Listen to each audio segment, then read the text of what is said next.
Hello friends, तो आज के इस वीडियो में हम देखने वाले हैं क्लास 11 केमिस्ट्री का chapter first some basic concepts of chemistry.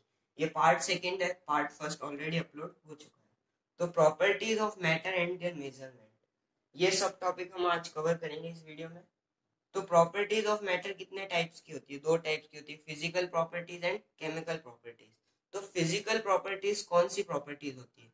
Physical properties are those properties which can be measured और observe without changing the composition of the substance. Substance के कंपोजिशन को चेंज किए बिना हम उन प्रॉपर्टीज को ऑब्जर्व कर ले, हम मेजर कर सकें, ऐसी प्रॉपर्टीज को हम क्या बोलते हैं? Physical properties. फिजिकल प्रॉपर्टीज का एग्जांपल क्या हो गया? Colour, melting point, boiling point, odour,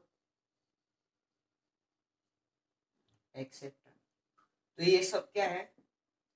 physical properties है। डेंसिटी हो गया, और तो ये सब फिजिकल प्रॉपर्टीज। अब देखते केमिकल प्रॉपर्टीज क्या होती है। दोज प्रॉपर्टीज whose measurement और observation require chemical change to occur।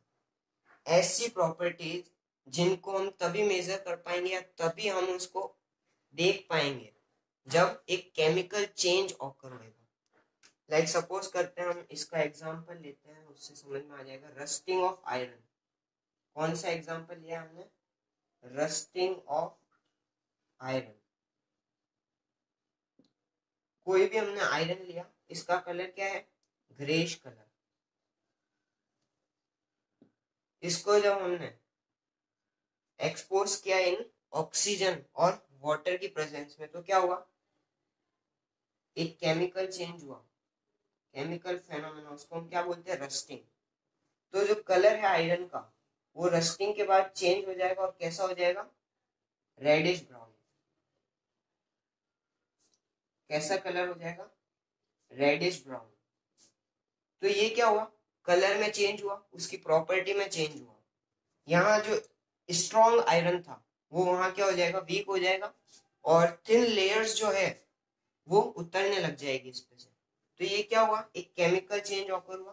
Chemical change कौन सा? रस्टिंग। तो अगर ये हुआ तभी तो हमें इसकी केमिकल प्रॉपर्टीज पता लगी कि ऑक्सीजन के प्रेजेंस में और वाटर के प्रेजेंस में ये क्या होगा? रस्ट हो जाएगा। तो ये क्या हुआ? केमिकल प्रॉपर्टी हुआ। किसका? आयरन। और एग्जांपल देखते हैं केमिकल प्रॉपर्टीज का। तो रस्टिंग ऑफ आयरन के बाद कंप्रेसिबिलिटी,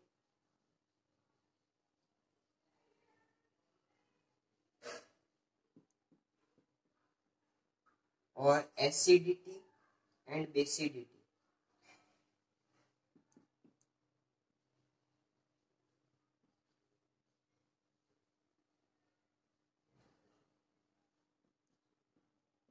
तो ये क्या है?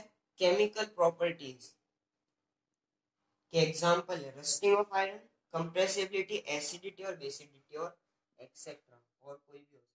सिस्टम ऑफ यूनिट्स को हमने दो पार्ट्स में क्लासिफाई किया है। कैसे? एक तो अर्लियर सिस्टम ऑफ यूनिट्स जो पहले चलते थे, और एक मॉडर्न सिस्टम ऑफ यूनिट जो अभी हमारे चल रहे हैं। सिस्टम ऑफ यूनिट्स मतलब जिसमें हम किसी भी चीज को मेजर कर रहे हैं। तो अर्लियर जो था वो क्लासिफाई था दो पार्ट्स में, लाइक इंग्लिश सिस्टम भी था और मैट्रिक सिस्टम भी था। बट जो मोस्ट कन्वीनियंट था वो क्या था? Matric system. ये क्या था? कन्वीनियंट था। क्यों कन्वीनियंट था? क्योंकि ये it was based on decimal system. किस पर बेस्ड था? डेसिमल सिस्टम पर, इसलिए ज्यादा कन्वीनियंट था। और मॉडर्न में क्या है? International system of units. ये किन चीजों से बना है? इसको हम डिटेल में स्टडी करते हैं। इंटरनेशनल सिस्टम ऑफ यूनिट्स, इसको हम बोलते हैं एसआई सिस्टम भी बोलते हैं।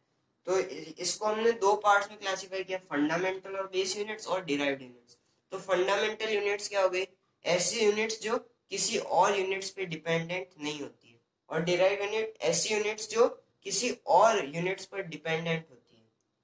तो बेस और फंडामेंटल यूनिट 7 टाइप्स की होती है: mass, length, time, electric current, amount of substance, luminous intensity और टेम्परेचर। और डिराइव्ड यूनिट्स में मैं एग्जांपल लूँ तो हो गया वेलोसिटी, और एग्जांपल ले तो एक्सेलरेशन,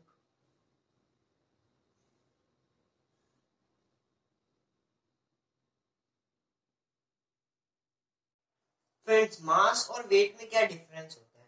तो मास क्या होता है? Amount of matter present in substance, किसी भी सब्सटेंस में कितना मैटर प्रेजेंट है, तो उससे हम क्या कर सकते हैं? उसका मास निकाल सकते हैं। पर वेट हम कैसे निकालेंगे? Weight is dependent on force of gravity, कि ग्रेविटी कितना फोर्स किस पर एक्सर्ट कर रहा है। ये मून, ये अर्थ है और ये मून है। तो अर्थ पे सपोज किसी पर्सन का वेट है 60 kg, तो उसका वेट मून पे कितना होगा? It is 10 kg। और रीजन क्या है इसका? इसका रीजन है कि मून पे कोई एटमॉस्फेयर नहीं होती, पर अर्थ के चारों तरफ और अर्थ पे एटमॉस्फेयर, डेंस एटमॉस्फेयर होती है। तो यही डिफरेंस है। और मास क्या होता है? कांस्टेंट होता है, यानी मास चेंज नहीं होगा। हम कहीं पर भी जाएं, अर्थ पे, मून पे, जुपिटर पे, नेपच्यून पे, मरकरी पे, हर जगह कांस्टेंट रहेगा मास। पर ग्रेविटी जो है वो वेरिएबल है। ये किस पे डिपेंड करती है? Force exerted by gravity. किस पे डिपेंड करती है? Force exerted by gravity. Gravity कितना फोर्स एक्सर्ट कर रही है, कितनी जोर से खींच रही है किसी ऑब्जेक्ट को। तो मून पे ही अलग होगा, अर्थ पे अलग होगा, मार्स, जुपिटर, ऐसे सब पर अलग होगा। तो ये डिफरेंस था मास और वेट। तो वॉल्यूम क्या होता है?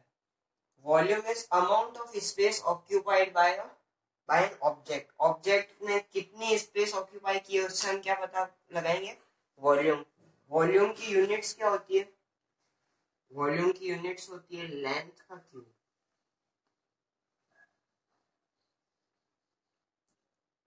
लेंथ का क्यूब। जो एसआई यूनिट है वो है मीटर क्यूब। वॉल्यूम की एसआई यूनिट क्या है? Metre cube. पर क्योंकि केमिस्ट्री में हमें लेबोरेटरीज में, केमिकल लेबोरेटरीज में स्मॉलर वॉल्यूम्स हम मेजर करते हैं, तो वहां कौन सी यूनिट हम यूज लेते हैं? वो लेते हैं ज्यादातर सेंटीमीटर क्यूब और डेसीमीटर क्यूब। तो वॉल्यूम क्या होती है? Amount of space occupied by substance या ऑब्जेक्ट। और वॉल्यूम की जो यूनिट्स होती है वो किसमें होती है? लेंथ का क्यूब। एसआई यूनिट क्या होती है? Metre cube. और केमिकल लेबोरेटरीज में हम कौन सी यूनिट्स जो है ज्यादातर काम में लेते हैं, वो होती है डेसीमीटर क्यूब या सेंटीमीटर। डेंसिटी क्या होता है फ्रेंड्स? तो density is amount of mass per unit volume. कितना मास है अपॉन कितने वॉल्यूम है। तो डेंसिटी का फॉर्मूला क्या बन जाएगा? Mass upon volume. डेंसिटी की एसआई यूनिट क्या होगी? तो डेंसिटी के एसआई यूनिट निकालने के लिए मास की एसआई यूनिट जो कि होती है केजी, किलोग्राम, और वॉल्यूम की एसआई यूनिट अभी हमने बात करी मीटर क्यूब। तो जो एसआई यूनिट आ जाएगी of density, SI unit of density क्या हो जाएगी? केजी पर मीटर क्यूब। ये क्या आ गई हमारी? SI unit of density. और ये क्या आ गया? डेंसिटी का फॉर्मूला, मास अपॉन वॉल्यूम। तो ये क्या था? डेंसिटी। डेंसिटी क्या होती है? Amount of mass per unit volume. तो टेम्परेचर को हम कौन सी स्केल्स में मेजर करते हैं? तो फर्स्ट स्केल होती है degree Celsius, degree Celsius. Second होती है डिग्री फ़ारेनहाइट,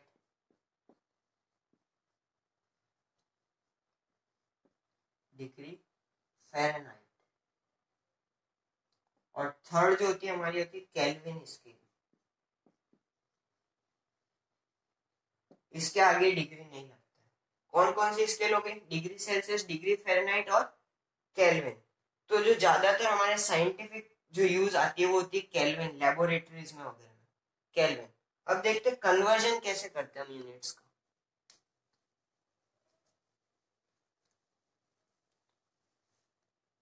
जब मुझे डिग्री फ़ारेनहाइट को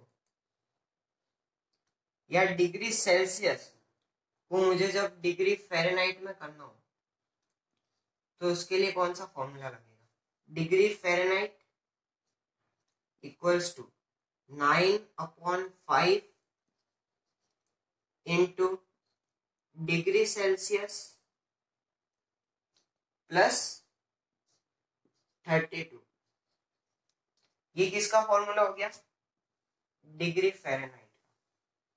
अगर हमें डिग्री सेल्सियस दे रखा और पूछा फ़ारेनहाइट कितना है तो हम निकाल सकते हैं। सिमिलरली जब मुझे केल्विन निकालना हो, सेल्सियस गिवन हो, तो क्या करेंगे? डिग्री सेल्सियस प्लस 273.15, तो ये क्या आ जाएगा हमारा? केल्विन। केल्विन के आगे डिग्री का साइन नहीं लगता है, ये ध्यान रखने वाली बात है, पॉइंट टू रिमेम्बर है। तो ये क्या हो गई? कन्वर्जन हो गई स्केल का। तो फ्रेंड्स ये थी आज की हमारी थ्योरी पार्ट सेकंड था some basic concepts of chemistry का। अगले पार्ट में आगे की थ्योरी देखेंगे। अगर अच्छी लगी हो वीडियो तो लाइक शेयर और सब्सक्राइब